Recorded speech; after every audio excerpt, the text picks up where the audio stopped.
السلام عليكم ورحمة الله وبركاته. الشمع أركفوني جرجرتو أمتك أشتي أمتك جاللا في أمتك بجا أكم جرتان جرني كيسن بدأ الحمد لله رب العالمين. يعني برنا جهدا أما اللي فيديو تك أباني وجدني وليت ديبني جرا أمتك أشتي غير فيديو كياتي أصوف هنتارينين درا وروني لايك شير gochuudhaan viidiyoo kiyya yeroo hundumayyuu na jajjabeessuudhaan na bira dhaabbata hundi keessaniyyuu galatoomaa lammii koo Oromoo koo isiniin jedha.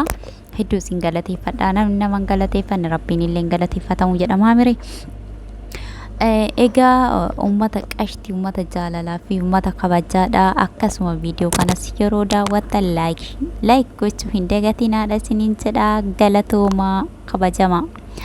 Egaa ummata qashtii gara viidiyoo qabadhee dhufeetitti isiniif viidiyoo darbuu innaa lillahi wa innaa ilaihi raaji'uun. Wallahi guyyuma hundu gurri keenya waan gaarii hin dhaga'u. Obboleessa keenya kana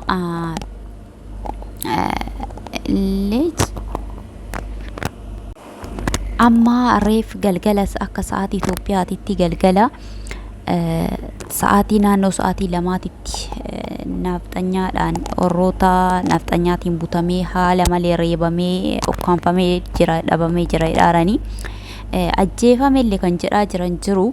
Addanuuf hin baane garuu dhugaa dubbachuu baay'ee nama rifachiisa. Yaa Oromoo salphina guddaadha kuni.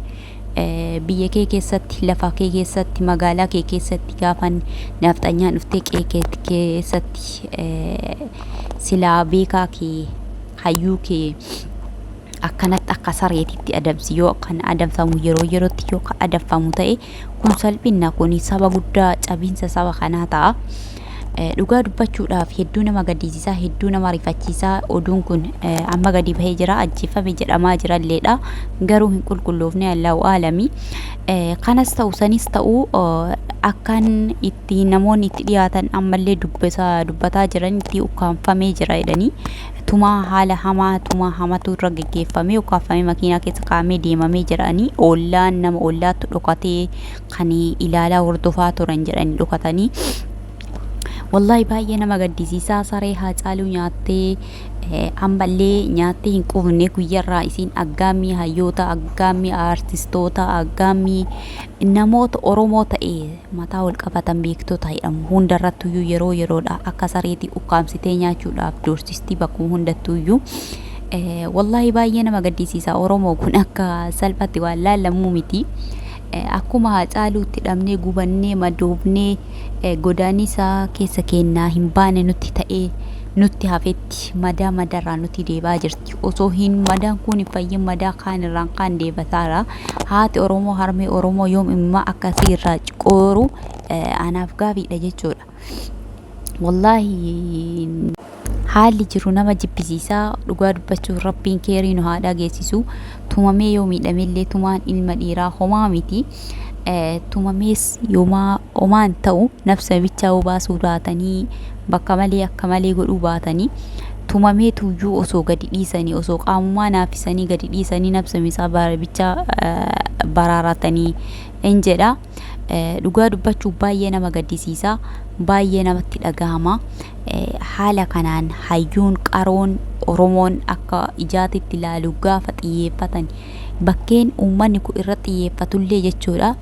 Bakkee Oromoon akka ijaatitti ufafutti ilaalu, bakkee Oromoon akka ija ofiitti qaroo ofii hayyuu jedhee akka ija mul'ata uummata kana keessaa mataa isaa ol mul'atu ol jedhu kanarra dhabamu godhaa jirti jechuudha. Jarattiin tunni akka sareetti gurmooftee baay'ee nama gaddisiisa. Wallahi baay'ee nama rifachiisa. Yaa Oromoo jiraannee walis keennu, walis jeennu, walis daddarbinu, walis waabbeene goonu du'aa wali hawwinu. Du'aaf waliin kenninu dabarsinee diinaaf waliin laalnu yaa Oromootiyya. Wallahi baay'ee nama gaddisiisaa kun namatti dhagahamalleedha. Jiraannee ka wal daddarbeensaa wayyaadha jechuudha. Wallahi akkaan nama rifachiisa. Baay'ee haala hamatuuyyuu deemaa jira Finfinnee keessatti jechuudha. Kan kaleessa amma Caalaa Bultumee fi Adaal Gosaadha jechuudha. Kunniin akki ummata keenya wanna adda hin baafanne shafanii gamana garagalchanii kun dubartii jedha kun dubartii jedha. Hamilee Oromootiifuu gaariidha miti yaa ummata keenya. Artistoonni keenya ka ummanni keenya akka qarootitti ufafutti ilaalu ka ummanni keenya sagalee isaa dhageeffatu kan maal jedhu bakka hin taanetti gadi kuftee mana farsoo keessa gaafa sakkartee waltumtu gaafa sakkartee meeshaadhaan nama achi keessa rukuttu kun salphina guddaadha. Kun maqaa ummata kanaatiifuu kufaatiidha. Kun bakka isaaniin hin malle silaa bakka kana dhaabachuun qabani. Caalaa Bultumee har'a abbaa ilmaati, abbaa mana qabu, abbaa ilmaan lamaati maashaallah rabbiin umurii isaa haa dheeressu.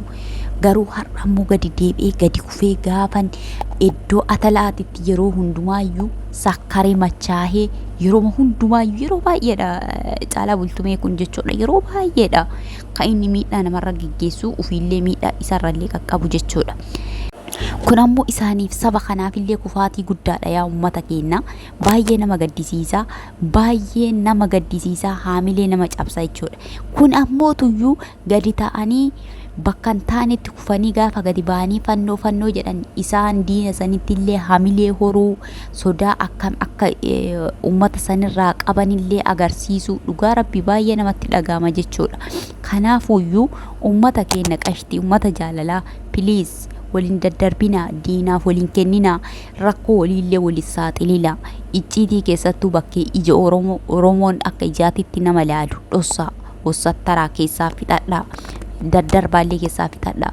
Please ormi nu kolfa dubartiirra akkana ta'e, dubartii akkana ta'e, tanaaf akkana ta'e dhugaa rabbi nama saalfachiisaa kun irraayyoon dubbatinaa dhiisaa please.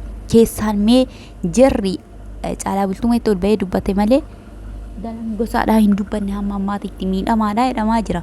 Allahu aalam miidhamaadhaa osoo mucaa rukutuuf ni jedhu rukutamee jedhan ni jedhaa jiran. Allahu aalam miidhama jedhanii mana yaalaa jira jedhanii dubbataa jiran. Hundumaayyuu jarri kun gadi bahee keessaan fixatuu danda'a. Nuti warri miidiyaa kun maal goonaa diina ofitti kolfisiisa. Maaliif diina karaa banna? Keessattuu sa'aatii kan diinaaf karaa bannu jechuun kun salphina guddaadha Oromoo.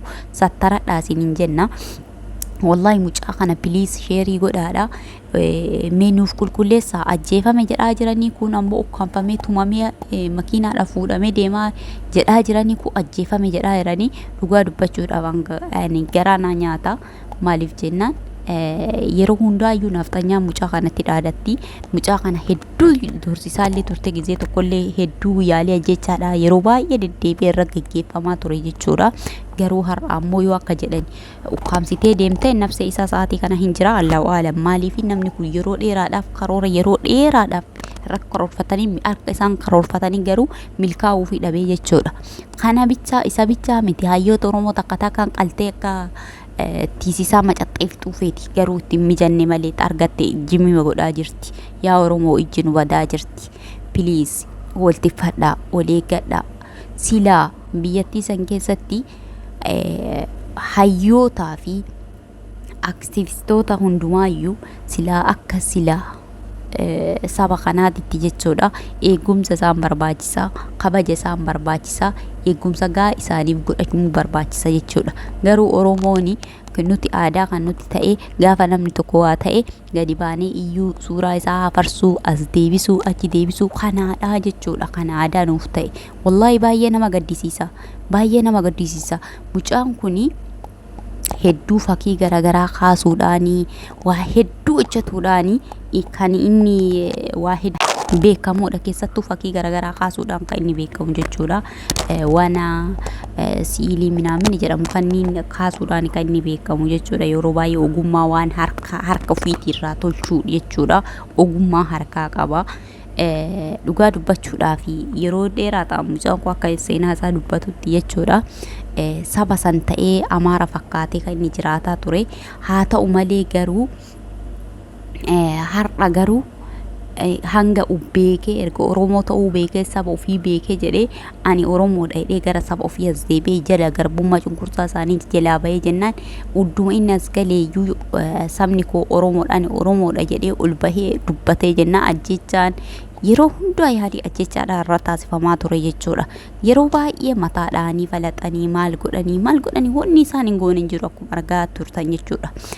Kanaafuyyuu har'a garuu yoo akka jedhan ukkaamsanii tumanii akka jedhan deemanii ni jiraatanii nafsa isaatu hin jiraataa hin beeku garuu du'e illee jedhaa jiranii Allahu aalam nama rifachiisa dhugaa dubbachuudhaafi Oromoo waan kana nuuf qulqulleessaadha hin qulqulleeffanne kun du'e jedhaa jira kun ammoo tumaadhaan ukkaanfame jedhaa jiranii ukkaanfamuu du'uu tokko keessaa watu jira. Inshallah waan qulqulleeffanne nullee mee hordofaan jira hamma dandeenyeeni waan qulqulleeffanne isiniif deebinaan isinillee yoo qulqulleeffattan nuun gahaadha. Haawala tikfannuu keessattuu isin warri biyya keessaa osoo wal tikfatanii keessaaf alaaf keessattillee jechuudha. Alaaf keessattillee quba wal qabaadha. Please gaafa du'e qofa waliif iyyuu haa haftu. Gaafa du'e namni du'e jira gaafa du'e namni nama takka baate hin deebitu. Osoo deebite haa caalu deebi'a osoo deebite gootota asii achi darbantu deebi'a jechuudha. Namni deebi'uu hin danda'u nafseen sobaadha. Garuu ammoo nama osoo jiru waa godhaafi osoo jiru seenaa bahaa osoo jiru waan hundi danda'u waan silaa ta'amuufi qabu hamma dandeessanii akka sabaatitti ta'aafi please Oromoo ko maal wallahi nuti garuu akka saba kanaatti maal rakkoon kenna jedhu yeroodhaan gaafii natti ta'a akka dhuunfaa kootiitti jechuudha. Dhugaa dubbachuudhaafi baay'ee nama gaddisiisa. Mucaan kun nyaatamee Haacaaluu dhabnee mucaa dheengaddaa Sooraa dhabnee kana maqaadha malee argitanii jirtan Finfinnee keessatti kaleessa jechuudha. Rooba roobeen jechuudha. Jinaasa ajjeesanii Finfinnee keessatti guyyaa ajjeefaman ilmaa Oromoo ajjeefamaa sagalee tan qabne nuti warroota sagalee qabu warroota miidiyaa qabu warroota sirbu kanniin warroota bebbeekaman kanniidhaan malee kan nuti beeknu warroota masaakiin sagalee hin qabne argitanii jirtan bishaan ajjeesanii warra boolloo keessatti darbanii Finfinnee keessa warroota ajjeesaa darbanii dheengadda galgala rooba roobeen jechuudha. Rooba hamaa roobeen nama du'ee eenyummaa isaa hin beekamne du'ee ajjeesanii darbanii yeroo dheeraadhaaf ture galaanni fuudhee dudubni boolloo keessaa baase jechuudha. Boolloo kinoo karaa irratti sanitti darbanii nama guba nama ajaa'ibsiise eenyummaa isaa hin beekamu turee jira. Qaamni foo isaa irraa dhumatee lafee qofatu iyyuu jira waan ta'eef eenyummaa isaallee beekamuu hin dandeenye jechuudha. Finfinnee keessatti wanni ilmaa Oromoo ta'aa jirtu Finfinnee suni dhiiga ilmaa Oromootiin gadi ta'aa jirti jechuudha. Nyaattee fixaa jirti ilmaa Oromoo gootota kaleessaa illee lafee isaanii caccabsitee ofii fixaa jirti. Si lallafti sun maal qabdi abaarsoo qabdi kan jettu si gaddisiisa.